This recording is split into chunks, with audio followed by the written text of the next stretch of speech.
JNTU తొలి రిజిస్ట్రార్గా నియమితులైన professor జయలక్ష్మిని పదవిలో యథావిధిగా కొనసాగించాలని బీసీ మహిళా సంఘం రాష్ట్ర అధ్యక్షురాలు మణిమంజరి అన్నారు. 45 రోజులు పూర్తి కాకముందుకే జయలక్ష్మిని తొలగించే ప్రయత్నం చేయడం సరికాదని ఆమె మండిపడ్డారు.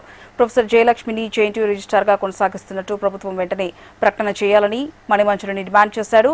లేని ఎడల బీసీ మహిళలు రాష్ట్ర వ్యాప్తంగా ఏకమై సామూహిక ఆమరణ నిరాహార దీక్ష చేపడతామని హెచ్చరించారు.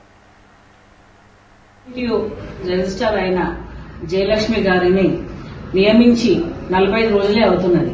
ఆమె నియమించి అయితే ఆమెకి రీసెంట్ గా వీసీ గారు పిలిచి, అమ్మ నాకు పైనుంచి ఒత్తిడిలు వస్తున్నాయి, రాజకీయ నాయకులు నాకు ఒత్తిడి తీసుకొస్తున్నారు, నేను మిమ్మల్ని తొలగించాల్సిన అవసరం ఉంది, ఎందుకంటే నా ఒత్తిడి నేను తట్టుకోలేకపోతున్నా, మిమ్మల్ని తొలగించాలని అంటున్నారని చెప్పేసి తను తెలియజేయడం మూలంగా మేము ఈ సమావేశం ఏర్పాటు చేయడం జరిగింది.